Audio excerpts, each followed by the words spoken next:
আসসালামু আলাইকুম। আজকে সকালে আমরা বাইরে দেখলাম কি কুয়াশাতেই ভরা। আপনারা বুঝতেই পারছেন আমরা কিসের জন্য করতেছি। আসসালামু আলাইকুম গাইস, আমরা বাইরে দেখি কি কুয়াশাতে ভরা, বাইরে কুয়াশায় ভরা এবং ঠান্ডা। আর আমরা বল খেলবো, তার জন্য কেউ মাঠে নাই। পাশে যদি কেউ আসতো তা খেলা দিত। ফলে আমরা কিছু না ভেবে হাঁটতে বাসার পাশে চলে আসলাম। ফলে সেখানে আমি দেখে নিজেই অবাক হয়ে গেলাম, এত কুয়াশা আর এত ঠান্ডায় ভরা ইয়াটা। খুব ভালো লাগতেছে আমাকে ঠান্ডাটা। সেখানে আমাদের সামনে খেলার মাঠ, সেখানে আমরা সকাল বিকাল সবসময় ফুটবল বা ক্রিকেট খেলি। খেলার শেষে আমরা বাসায় চলে যাই।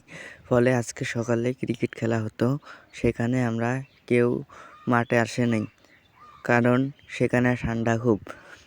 ফলে আমরা একটু পাশে দিকে দেখি আমার নানা দাদারা ধানের গাছ বীজ ফেলেছে।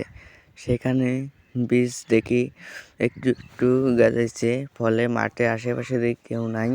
আমি নিজেকেই কিছু ভাবতে সেখান থেকে বাসা চলে যাওয়ার চিন্তা ভাবনা করতেছি। কিন্তু বাসা চলে যাব এত সকালবেলা, বাইরে বেড়াইলাম, ফলে কেউ নাই। মাঠে এসে পরে ধান গাছগুলো দেখলাম, খুব ভালো লাগতেছে। ফলে আমরা এখন বাসা চলে যাওয়ার উদ্দেশ্যে রওনা দেব কিছুক্ষণের মধ্যে। তাও একটু খারাপ থেকে দেখি মাঠে কেউ আসে কি না আসে।